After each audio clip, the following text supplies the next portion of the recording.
I have you loud and clear. Hello. Welcome. Science. And that is to say, physics, medicine, nature, or space, time, the brain, life, the universe. Hello! This week, will nanobots destroy the world? Can food allergies be inherited? And are ants telepathic? It is Q&A time. We have a panel of experts who are ready and waiting to tackle your sci-curious questions. So if you have any foodie thoughts, mathematical musings, or an insectious thirst for knowledge, this is the show for you. I'm Chris Smith, and this is The Naked Scientists. The Naked Scientists podcast is powered by ukfast.co.uk.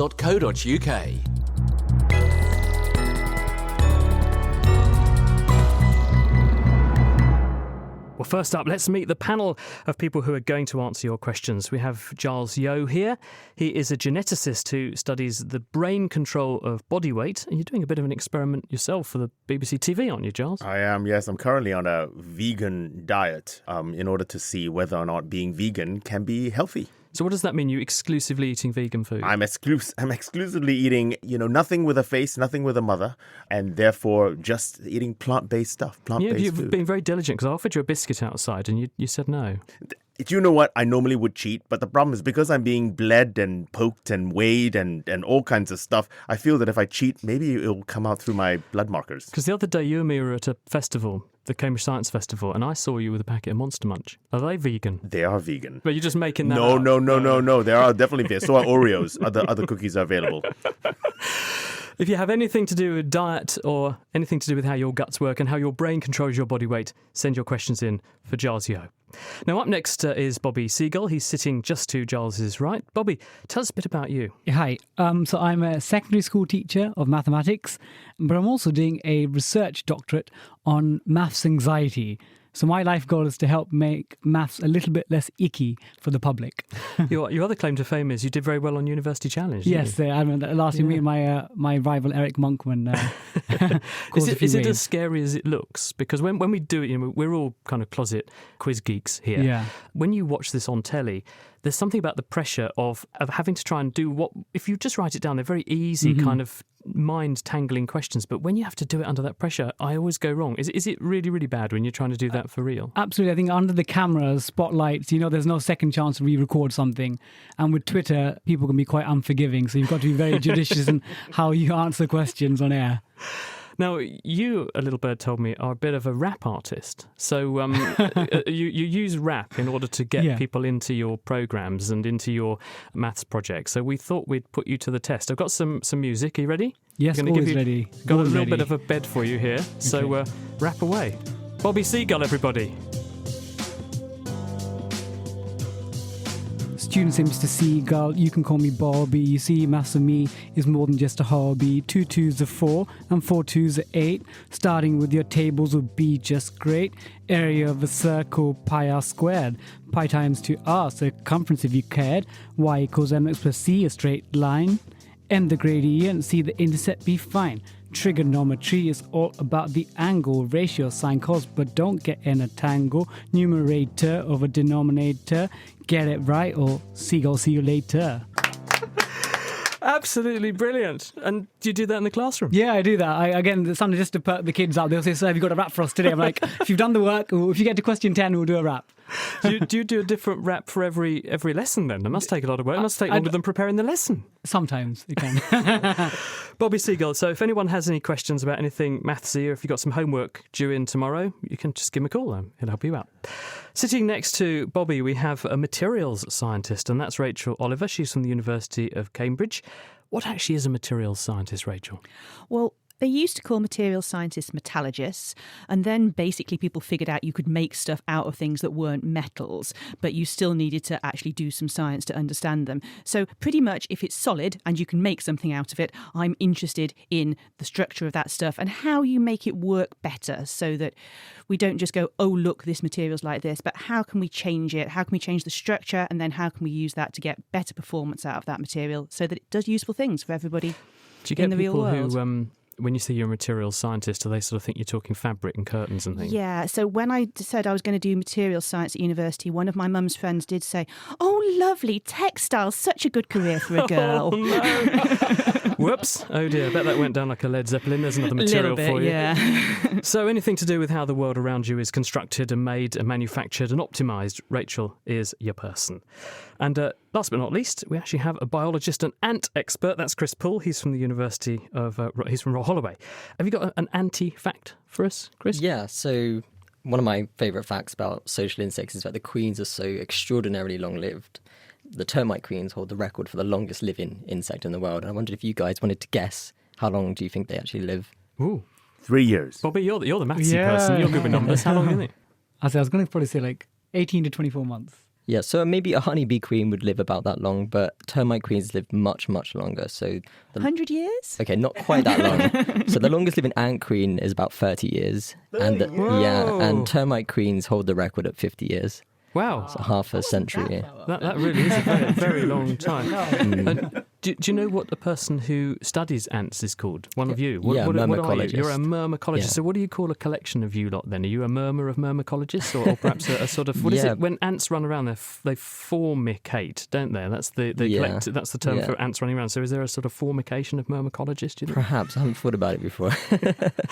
Let's kick off with this one for you, Giles. I've heard that eating raw food is better than eating cooked food because the body has to do more to break it down. Is this true? What do you think? I think it depends on what you mean by better for you. Now, if you talk about calories, then it is true that cooking increases caloric availability. So briefly, caloric availability is how many calories you'll get out of the food rather than as compared to how many calories are actually in the food. So 100 calories of sugar is 100 calories of sugar.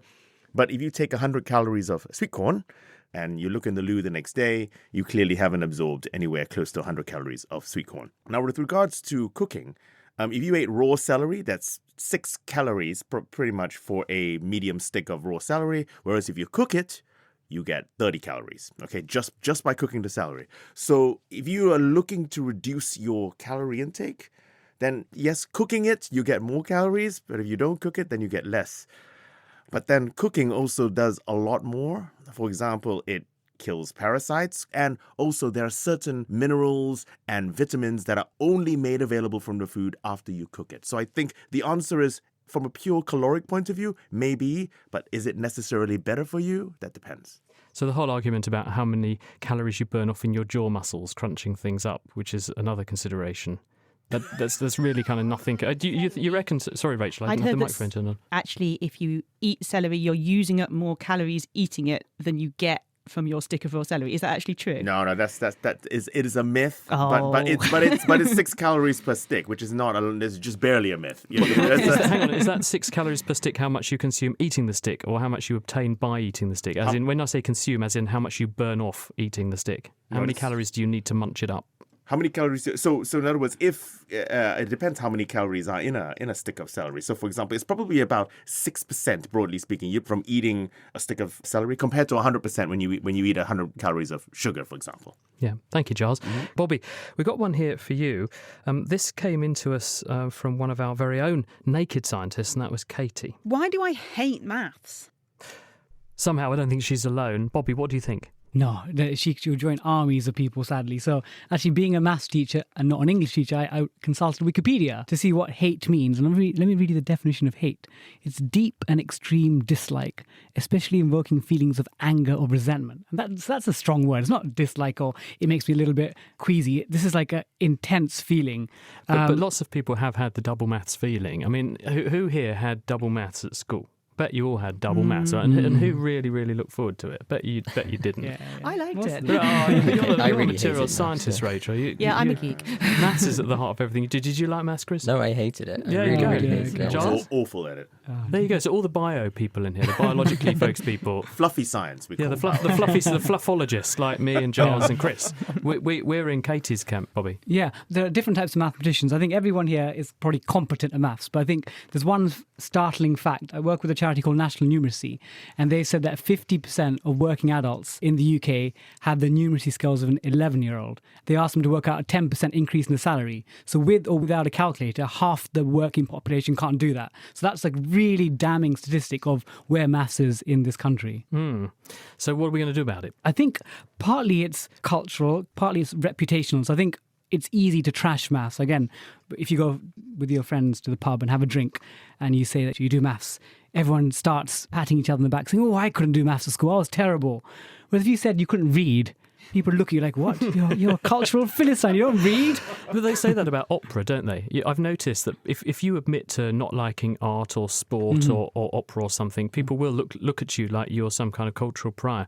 But if you turn around and say, I don't like science, then people do actually laugh. And they say, oh, well, it's all foreign language to me. And it's interesting how there is that distinction. Yeah. Again, I do think elements of cultural aspects to this. I've got cousins who are living and raised in India, and I'm ethnically Indian. And I compare my cousins' attitudes in India to my cousins in the UK attitude to mathematics. And in India, when people do well at maths, they seem to say, oh, you're doing well at maths because you're working hard. Whereas in England, if kids do well, they're attributed to a talent and flair. And I think as a society, as soon as we attribute mathematical competence to flair, it's easy for the rest of us to say, oh, I don't have any flair, so I can never be good at maths. Do you think, to a certain extent, though, it's down to the teacher? Because someone like you who stands up in front of a class, does a rap, engages the class, gets their attention from the get-go, like you've got all of our intention in here, you made us laugh and then begin to think. That's the critical thing, isn't it? We need more good teachers. Yeah, I think teachers definitely play a role, but also parents play a role. So again, at parents' evenings, every time a mum or a dad says to their child, don't worry, you're failing at maths, I failed too. So as a society, we need to stop accepting that maths failure is a good thing. We need to start saying, no, actually, it's not a good thing. What can we do to turn it around? It's like the social norm. It's okay to be a little bit on the large side these days. Giles, you're nodding. I'm not saying you're a bit on the large side. I think you're interested in people who gain a bit too much weight. And people have shown that the social norm has sort of crept up, that it's okay to sort of not worry about your diet so much as perhaps we did historically. And it's the same with this, isn't it? Yeah, I think so. It's because it's acceptable to say, oh, no, and I say it. I'm equally to blame to say I'm terrible at maths. And no, I hated it at school. Now, am I terrible at maths? I hope not. Otherwise, I wouldn't be able to end up getting a PhD. But you're absolutely right. Just in what we said, we have immediately painted ourselves into a terrible at maths corner, even though I don't think we're going to be terrible at it. Not just maths that things and people hate, is it, Chris? Because insects have a bit of a bad rap too, don't they? Yeah, definitely. And I mean, this is also probably quite psychological. So I know my sister was terrified of spiders, and I think that comes from my mum being terrified of spiders. So I think it is this inherited cultural phenomenon. But at the same time, I do think some spiders and other insects evolutionarily might have posed a threat to us. So maybe there is, malaria, some reason. Hundreds of millions of cases a year, dengue, 50, 100 million cases a year of that. The mosquito spread diseases. Yeah. So I suppose we have a reason to fear these things. Yeah, we? Definitely. Yeah. Plus they're hairy and scary. I have lots of legs. Sorry, I have to turn Rachel back on. I'm trying frantically to turn microphones on in enough time here. Everyone keeps talking so quickly. It's wonderful. It's wonderful. Now, Rachel, we've got this question here for you from Janet. What's the smallest material we can build things with? So, Rachel, the smallest material we can build things with. What do you think? Okay, well, the smallest sort of building block of any material is an atom, okay? And I guess that's the smallest thing you can build things with. You hear about splitting the atom. It's totally true. You can split an atom. But if you have a brick, which is something you're used to building things with, and you split that brick, you kind of get two small bricks. If you split an atom into two pieces, it's like splitting a brick and ending up with, say, two balls of cotton wool or something. You end up with something completely different. So our smallest building block of materials is a single atom. And actually, people do build things with single atoms. So there are technologies whereby you can take a tiny, tiny needle, really, really sharp, and essentially use it to push materials around. And there's some guys at IBM in the US, and they use single atoms on surfaces to build what they call quantum corrals. Now, a corral, I guess, in Old West terms, is basically like a fence. So they build a fence out of atoms on a surface, and you can actually look at pictures of them with every atom in a circle, and they're not enclosing kind of little tiny cows like a corral would have done in the Old West. They're enclosing electrons, which are negatively charged particles, and then looking at how the electrons behave in that little fence they've built. Why actually is it useful to be able to fiddle with atoms like this, though? Is this actually going to help us in the future if we can engineer atoms in this way? Well, potentially. So everybody uses, I'm sure, like laptops and tablet computers and all this kind of thing. And those computers have been getting smaller and smaller and smaller. And as they get smaller and smaller, they get faster and faster. And the reason that computing companies like IBM, Intel, anybody like that, are really interested in building with atoms is they're pushing the size of these little switches inside computers right down to the atomic scale. It's a tough thing to do, though, but there are actually even now companies out there who are developing like industrial scale technologies building at the atomic scale. Is it also relevant that I think it was Chris McManus who came on this programme. He wrote the book about being right and left-handed and said that actually asymmetry begets asymmetry. So if you want to build something asymmetric, you start with particles themselves that are asymmetric. So if you want to build, say, a really strong component for a jet engine, then you actually have to start with the right things in the right configuration down at the atomic scale so that you get something on the big scale that actually has those properties. It's just amplified up to a big scale that we can see. Yeah, I mean, in terms of things like a jet engine, you need exactly the right ingredients. But the metals that are used in jet engines, the important length scale there is very, very tiny. So down at what I would call the nanometer scale, people might be more happy in millimeters, and a nanometer is like a millionth of a millimeter. And you have to engineer the structure of that material right down at that scale in order for the jet engines to work. The thing that's tough about jet engines is that they have to keep working at really, really high temperatures.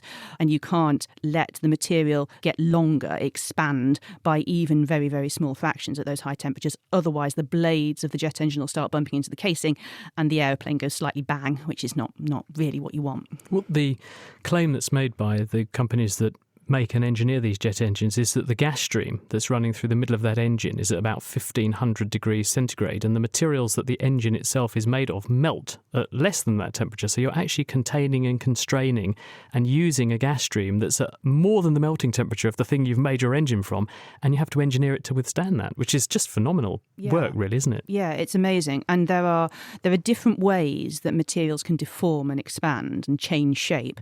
And some of those we have to worry about at like normal room temperature, but some of them only start when you get close to the melting temperature. So that means that you have to really be very clever about how you engineer structures right up at those really high temperatures. Rachel, thank you. We have a panel of experts here on The Naked Scientists who are taking your science questions. If there's something you've always wanted to know, give us a tweet to @NakedScientists or send in your questions to chris@nakedscientist.com and we'll get those questions into one of our future programmes like this one. Still to come, we're asking, can we store information in light? Can food allergies be inherited? And will nanobots destroy the world? Chris, here's one for you. It comes from Caitlin, who is in Nottingham. How do ants know if the queen dies?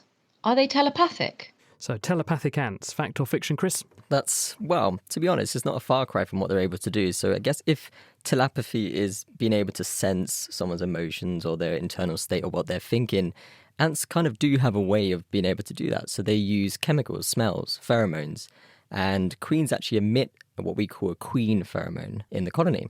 And what this pheromone does is actually it tells the workers in the colony that she is the queen, but it actually has another role as well. So it acts as an infertility sort of signal. So it suppresses the ovaries of the workers and stops them from reproducing. So if the queen dies, she obviously stops emitting that signal.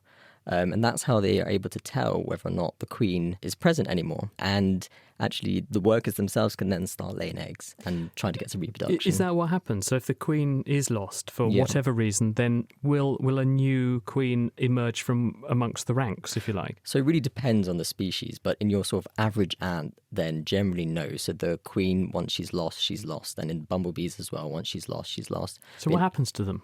What happens to the colony? Does it just sort of go into anarchy or something? Yeah, so again, it depends on the species. But if it's a species where workers are able to still lay eggs, they can lay male eggs. So they haven't been fertilized, so they're not able to make males or make females, but they can lay male eggs, which will basically disperse and mate with the queen. So it's an opportunity for, if the queen dies, it's this sort of second resort for the workers to get some reproduction in. Ah, so the genes live on, even though the colony itself may be the end of the road for them. Rachel? So if they've, made some great structure that they live in the end, does everybody in that one die? And then that's kind of left empty? And then is it just left forever? Or does another team of ants move in? Yeah, so as I said, the workers can only produce males because they've been mated. And without the queen there producing more workers, then obviously the colony eventually just dwindles. The workers die off. And yeah, that sort of residence is empty. And in honeybees, you might get colonies actually moving in and trying to utilise that space. And in ant colonies, because they're just made out of soil, they'll just eventually collapse, or another colony might use it, yeah.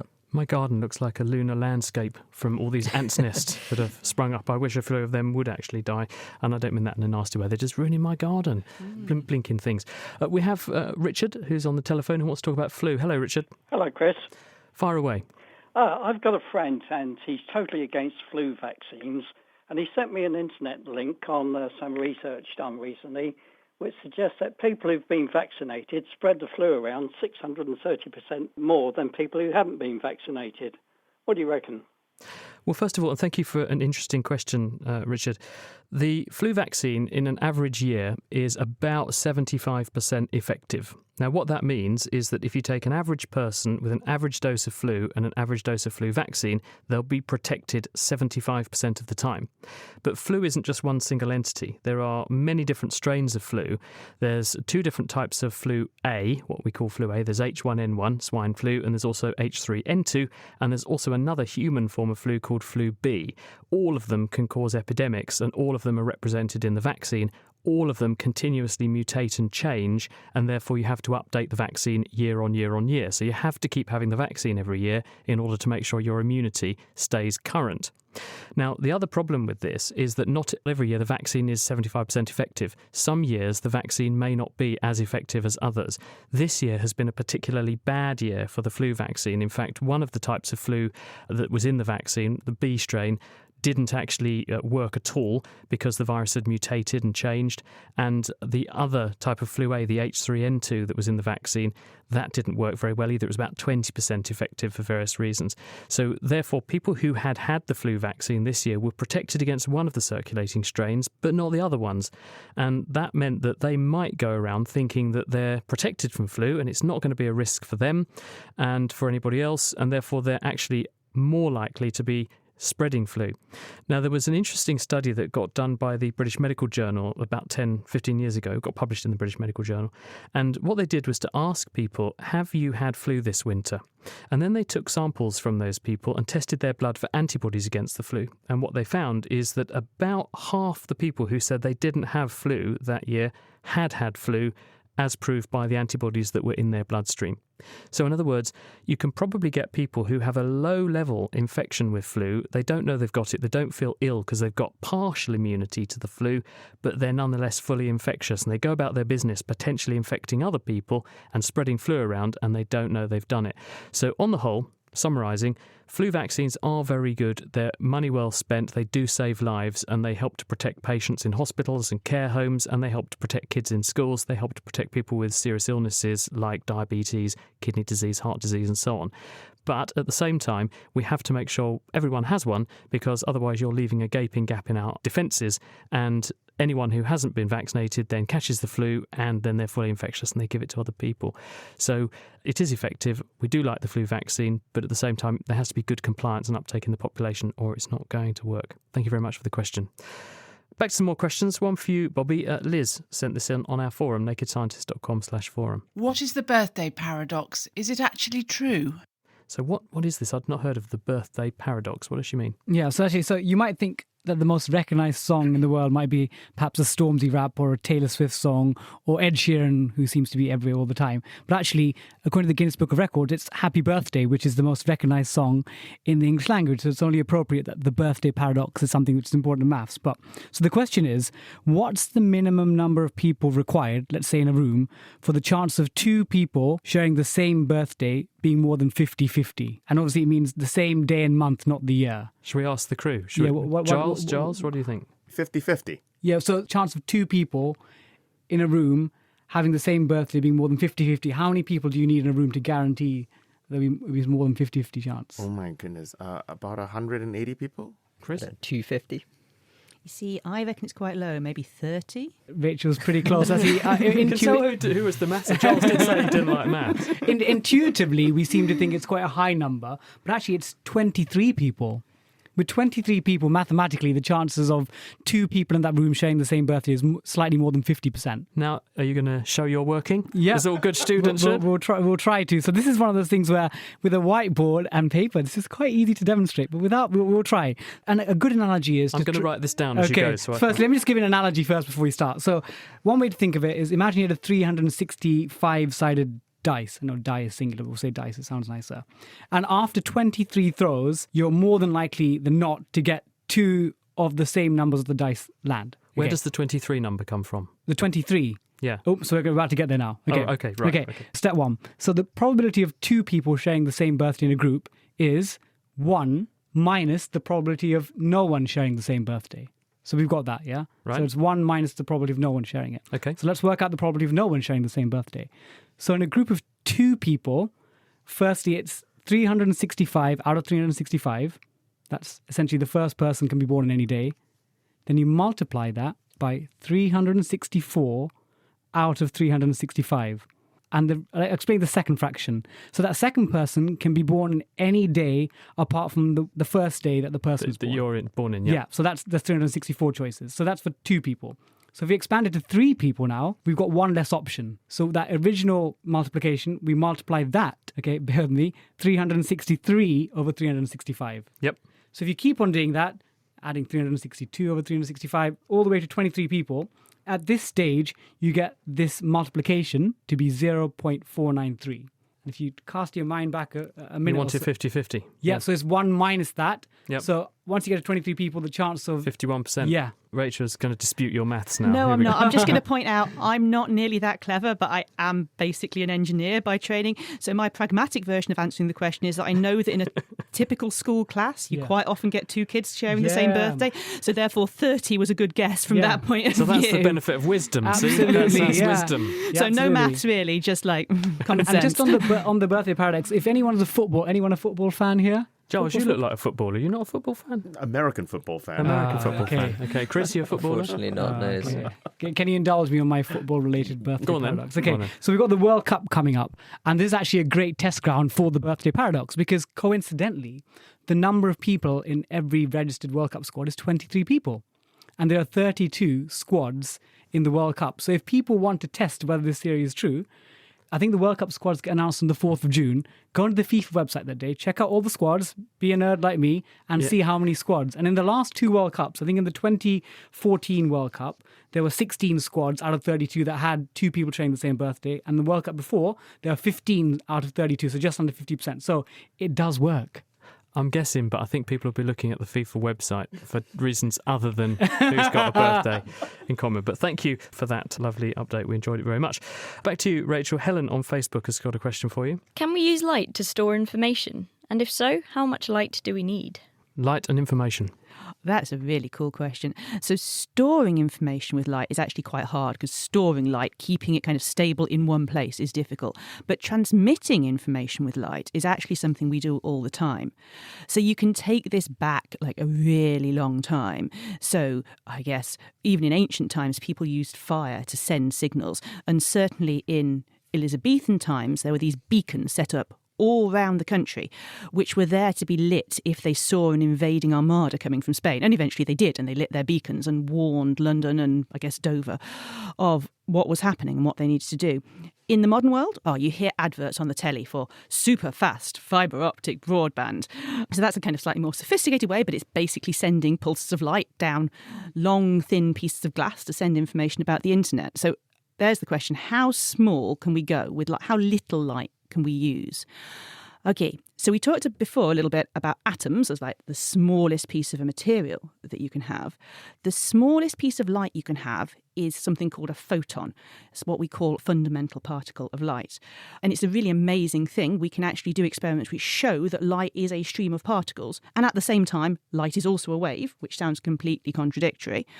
And we can transmit or store or move information on a single photon. And interestingly, you can think of photons not just as being particles, but of point in a specific direction.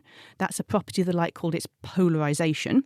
For example, light pointing up is a 1, light pointing sideways is a 0 would work. And then you can transfer information like that on a single photon, the tiniest possible particle of light. And in essence, this is how we're transmitting data at terabit rates all over the world now, and fibre optics for the internet, isn't it? I mean, that's how programs like this are streaming all over the world at the moment. Yeah, I mean, we're not using single photons yet. We're using pulses with lots of photons in. That's partly because when it goes down the fibres, quite a lot of the light gets absorbed into the glass. So if we only send it on single photons, we would lose out.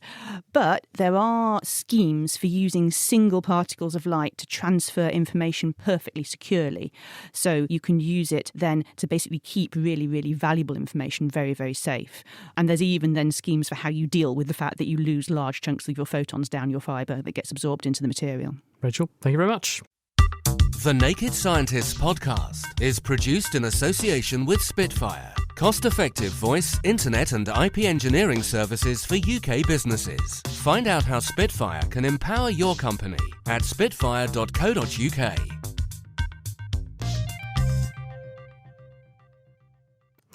You're listening to The Naked Scientist with me, Chris Smith, and I'm joined this week by a panel of experts who are ready to take on your science questions. With me are mathematician Bobby Siegel, geneticist Giles Yeo, material scientist Rachel Oliver, and Chris Pull is talking all things insects. If you'd like to ask a question for a programme like this, you can tweet it to @NakedScientists, you can email chris@thenakedscientist.com, or you can find us on our Facebook page. Now, we're going to have a little pause to have a quiz. This is where actually I put some questions to the panellists and then we're going to have two teams. Now, team 1 is going to be Giles and Bobby, and team 2 is going to be Rachel and Chris. We have 3 rounds and you get a bing or a bong according to whether or not you get it right or wrong.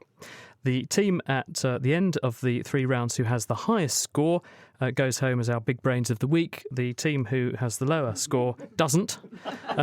If there is a tie-break in that unlikely circumstance, then we actually have a tie-break question for you.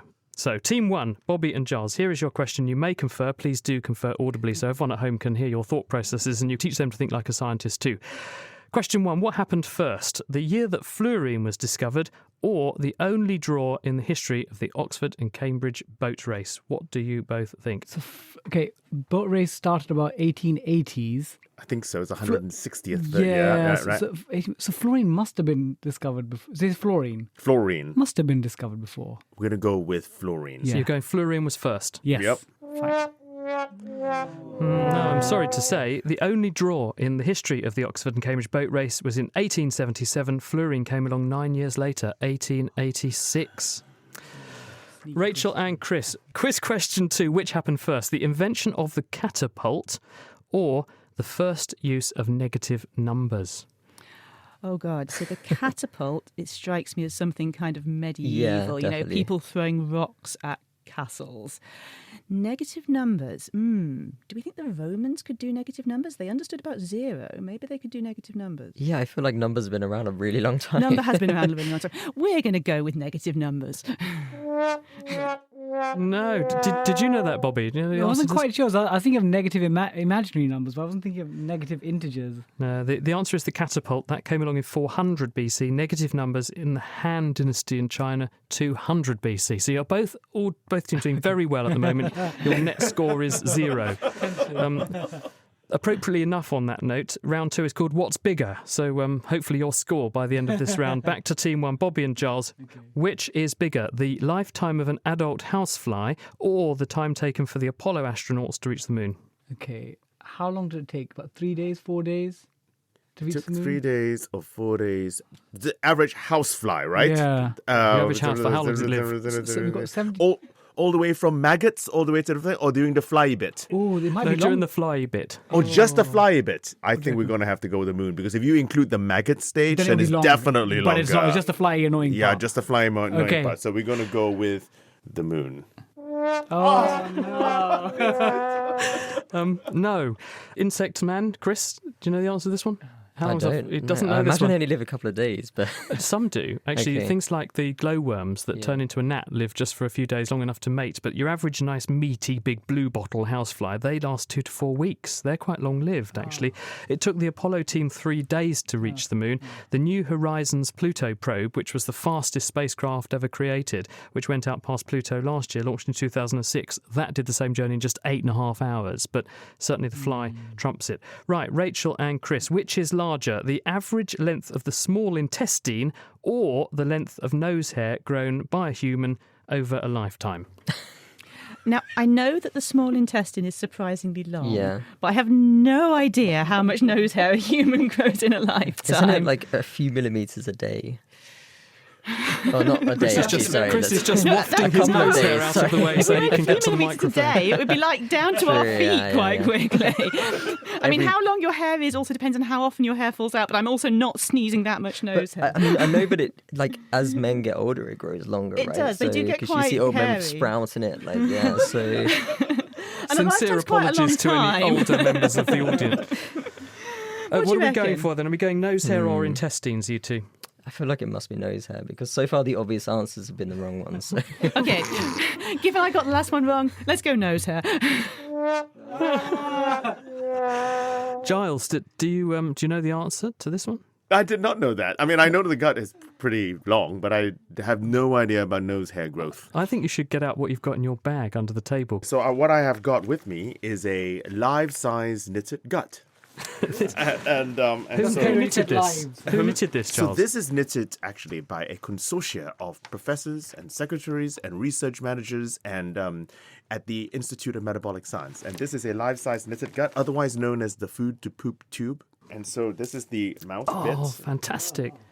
And then if I can hand it around, so that's the... I've got the anus. That's no, the, no, I've got the tongue. that's the mouth. I've got the tongue. It's okay, yeah. And then if I then hand... There we go. That's the size. Goodness, this is huge. Of a It's all the way around the studio. All around the Okay, so studio. I've got the tongue at this end. I've got an esophagus, and then what's this bit? This is the stomach, is That's it? the stomach, and attached to it will be the liver, the pancreas, the gallbladder. Pancreas, green gallbladder. It's all colour-coded as well. This is great. is, The gallbladder, absolutely. because bile really is green, isn't it? That's what comes out the gallbladder. Then into this first bit of the small pink tube. What's that? That this is the whole thing. Is the small intestine, and Yeah. where all of the digestion actually happens. And so, depending on how far down the food goes, is how long it takes to digest, and the further down the food goes, the fuller you actually feel.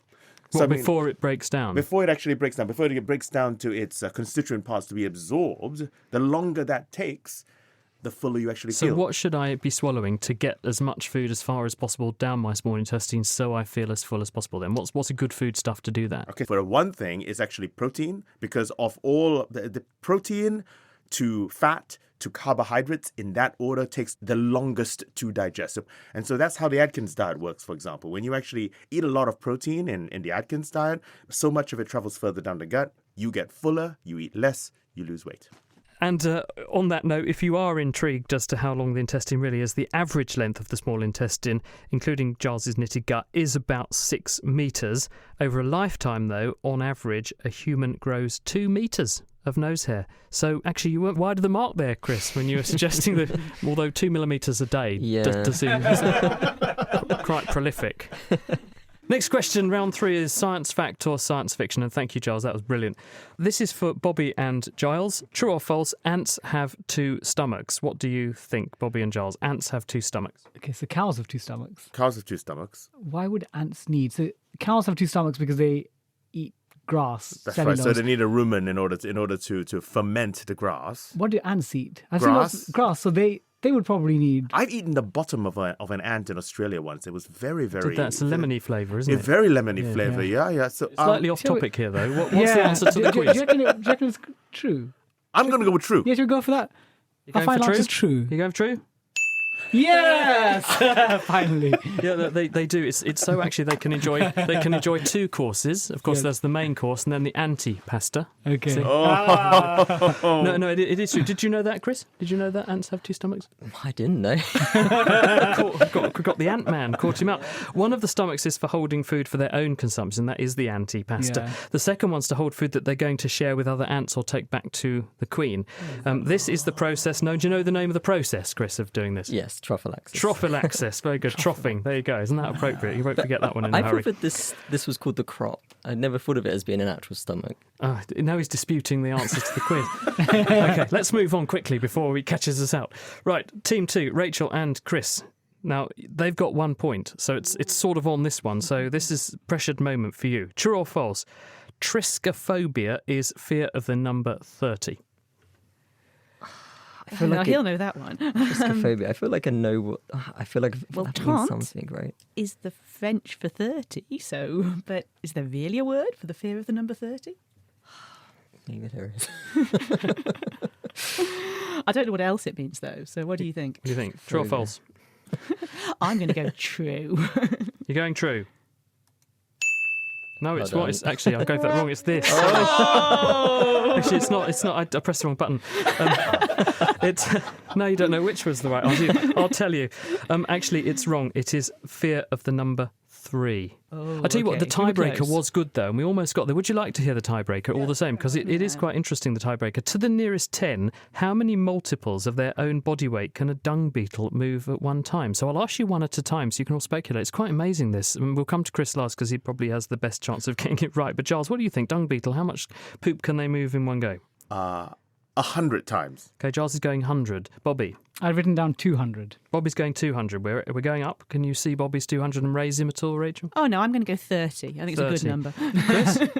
Yeah, I'm trying to. So I actually just was at a talk on, and I'm trying to remember what she said. But I mean, they're not huge. It's a good lecture. Yeah. I'm going to say 50 times.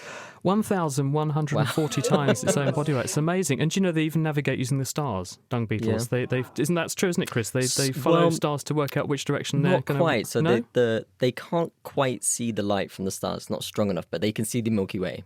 That's bright enough for them to actually navigate by. And they use that to roll their ball of dung in the right direction. Yeah. Thank you very much. So our winners, our big brains of the week, Giles and Bobby had 1 point. You only got 1 right. I mean, before you celebrate too much. And our losers, but nonetheless, they redeemed themselves by knowing a bit more about dung beetles, was Rachel and Chris. Well done to you.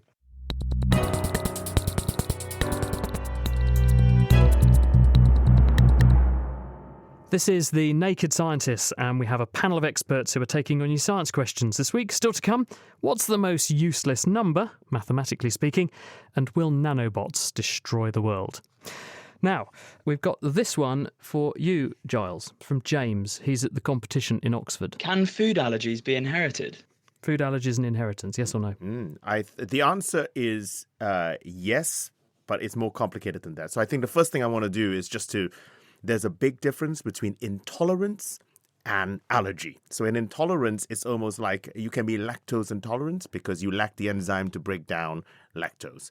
An allergy is when you have an immune response to the protein within milk, for example, for milk allergy. So an intolerance can be inherited, and that's going to be almost Mendelian. So, for example, because a very specific gene needs to break down alcohol and need to break down lactose, so that's inherited.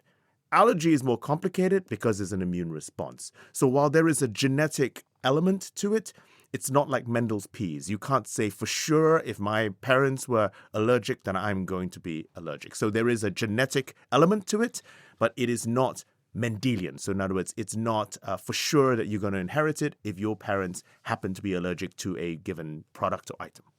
Thank you, Giles. Quick clarification required for you, Rachel. R. Middleton has emailed to chris@thenakedscientist.com and says, I would really like to know about storing information with light like the questioner asked, rather than transmitting it. Is there any information you can impart on that? So the difficulty is storing the light without absorbing it, okay?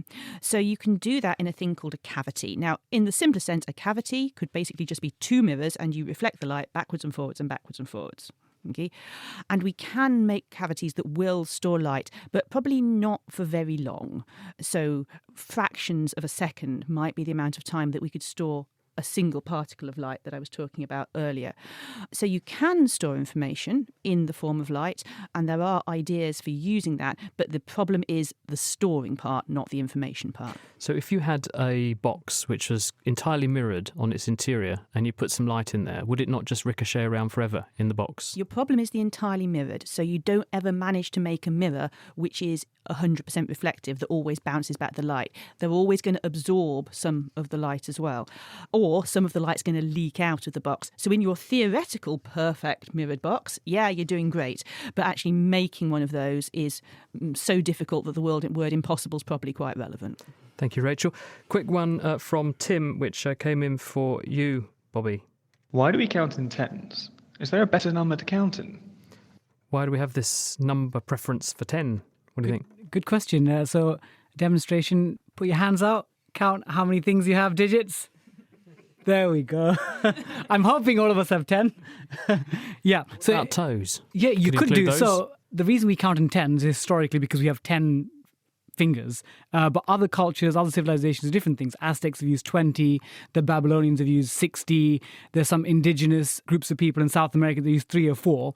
And again, if we were happen to be based in the Simpsons land, Homer has 8 fingers, so he could equally count in base 8. So really, it's just a quirk of our 10 fingers being there. Thank you, Bobby. Very quick one for you, Chris. Heather on Facebook wants to know, why don't insects get as big as dogs do?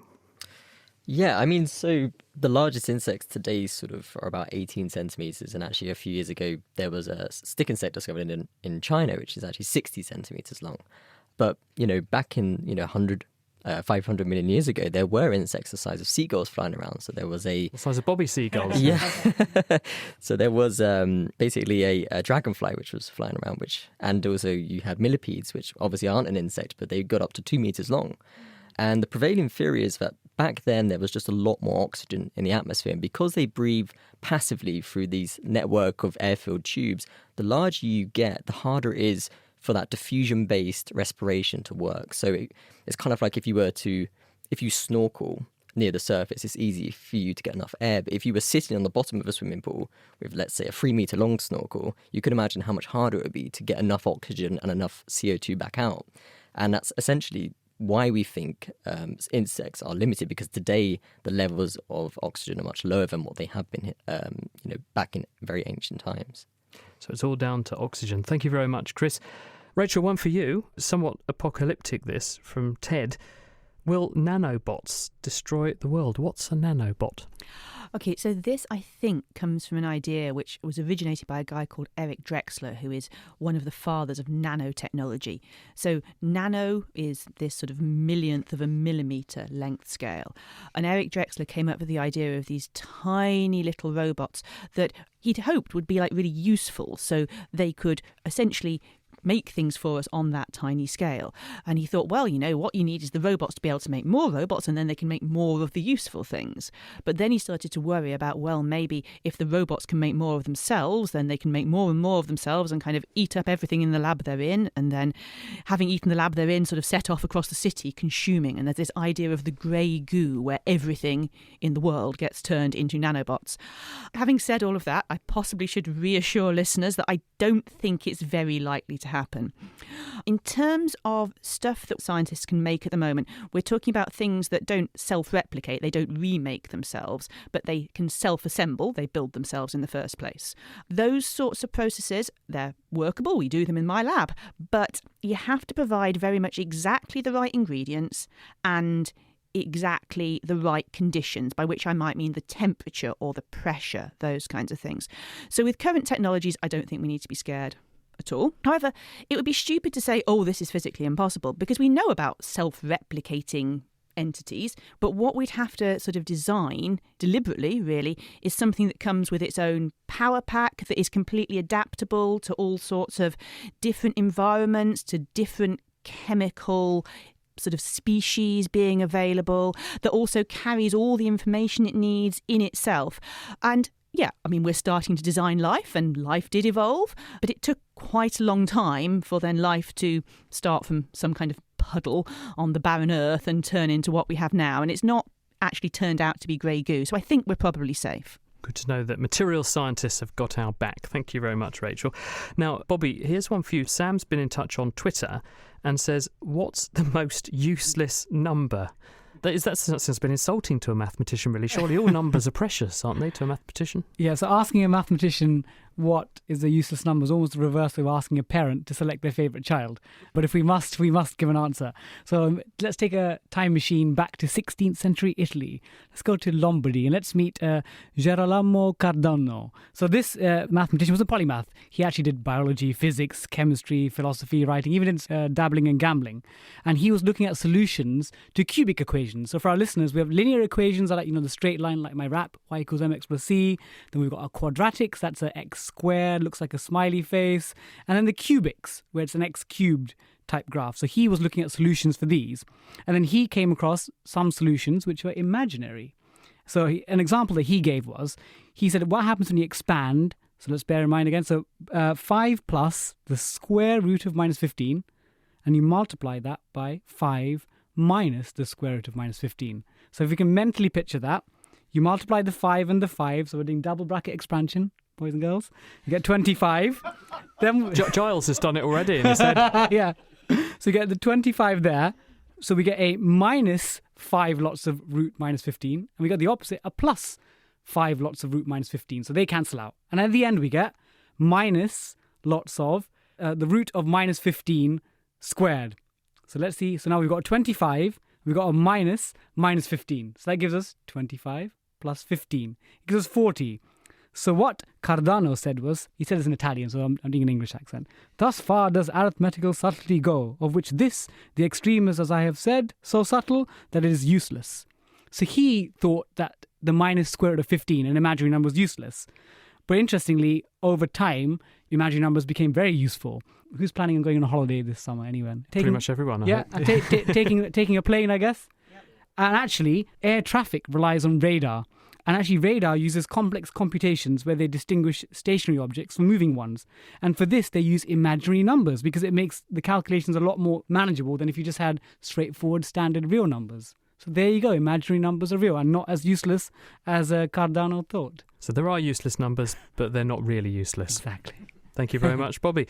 Stan is on the telephone. Hello, Stan. Hi, Chris. How are you? Very well. Fire away. Right. Basically, it's very briefly, when I snore, it makes my wife wake up. When she snores, it wakes me up. So when I snore, why doesn't it wake me up? Brilliant question. The answer is, Stan, that when you go to sleep, actually your brain disengages a lot of the flow of sensory information coming back into it. A good example of this is why you don't act out your dreams, for example. We know that we all dream, we do it every night, and we dream many, many times a night. Probably about 20 times a night you have a dream. But you don't find yourself stalking people around your house, jumping out the window and that kind of thing, because there is a specific structure in your brain stem, which is called the subcerulear region. And when you go to sleep and start to dream, this activates and it disengages the flow of information coming back out of your brain to tell your muscles what to do, and it also damps down the flow of information coming up your spinal cord coming into you. So you're effectively disengaging your sensitivity to the things that you do yourself. There's also another region of the brain, which is where what's called the parietal lobe and the occipital lobe and the temporal lobe all meet, this area of the brain. This has a strong ability to suppress any sensory information coming into your body. So you can't tickle yourself, for example, because this area knows that you're about to tickle yourself, and it says to your brain, to your consciousness, in a minute, I'm going to tickle myself. So when you feel the tickle sensation come in, it won't surprise you, you're expecting it. And because you're expecting it, it doesn't arouse you. It's the same with your snoring. You're making those noises yourself, you're suppressing your own sensory system, so you are not aroused or woken up or stimulated by that sensation. But when someone else does it, because it's unpredictable and unexpected, we notice it. Great question. Giles, here's a very quick one for you, and it is from Rob, who's in London. Is it possible that dopamine neurotransmitters are playing a critical role in the regulation of food intake? Why do I feel so happy when I see my food arriving? Usually, in my case, it's because I've been sitting for ages in the restaurant. But what's he actually getting at, Giles? So I think, first of all, we feel happy when food arrives because the anticipation of food and actually when the taste of food will tickle a set of neurons in the brain that releases dopamines that actually makes you feel happy. Now, why would this be the case? You eat, I think, primarily to fulfill a metabolic need. So in other words, I have burned 1,000 calories. I need to eat 1,000 calories. The problem is that you need to eat more than 1,000 calories, say 50,000 years ago in the Serengeti, because you're not guaranteed your next meal. And so what happens is you have to eat more than you need to buffer against the time when you actually don't have enough food. In order to make your body fight the I'm slightly full feeling to eat more, the chocolate cake, when it arrives, for example, it makes the chocolate cake taste so good, and so it's the so-called dessert tummy. The dessert tummy is actually in your brain. So the dessert tummy are actually the dopamine neurons in your brain making the chocolate cake taste good so that you'll continue to eat it, even though you're stuffed with 2,000 calories of venison. And that's the making room even though you're full feeling, that circuit in process. When you say to the kids, eat your greens, and they say, no, I'm full. and then you say, would you like some chocolate cake for afters? And they suddenly have room for it. That's that system. It's that system, and the key thing there as well is caloric density. So, for example, when you're actually thinking about eating your greens, because they're packed full of fiber, the number of calories for every given, gram of celery, as we talked about, is not that high. Whereas chocolate, which is high in fat and sugar, then for every given gram, you get a lot of calories, which means that you can actually stuff them in all the little areas of your full stomach to make sure that you eat as much as possible. But the problem is, in a time when there was a feast and famine, the problem is this has become toxic in our feast environment, and as part of the problem with obesity today. And just finishing the show where we began, Giles, you began, and I took you to task about Monster Munch and things. I was just kidding, but how is the vegan diet working out for someone who normally, you would normally eat a normal sort of Western diet, and you've put yourself on this vegan diet regime? How's it working out? It's very interesting. I can't eat enough, and so I've dropped half a stone in 3 weeks. I was going to say, you do look like you've lost a bit of weight. So you're saying you physically cannot eat enough to feel full? No. So what happens is I get full when I'm eating, but the food I'm getting full on is calorically less dense. So, lentils and celery or something. I'm just eating of the stuff where I'm mechanically full, but because I'm getting less calories out of it, then I get hungry quicker. Now, I don't tend to be a grazer, I don't tend to actually snack a lot. And so I am actually getting into caloric deficiency.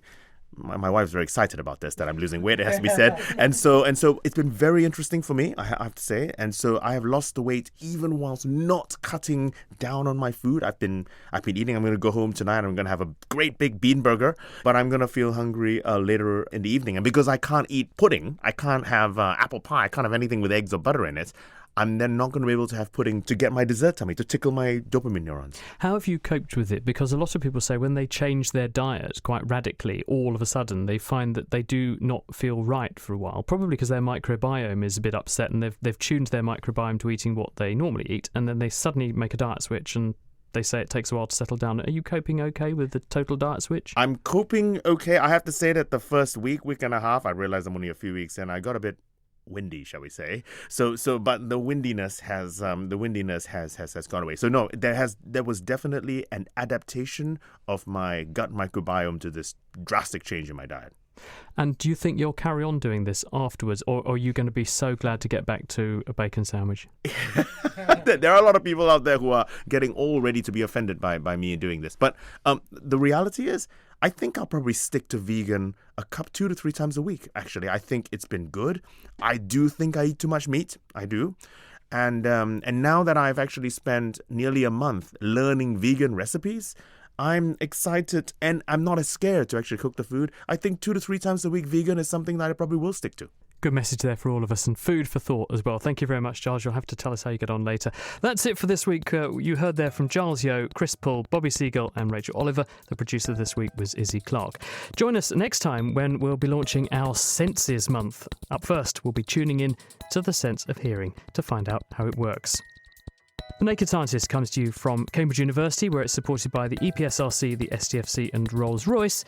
I'm Chris Smith, and until next time, goodbye.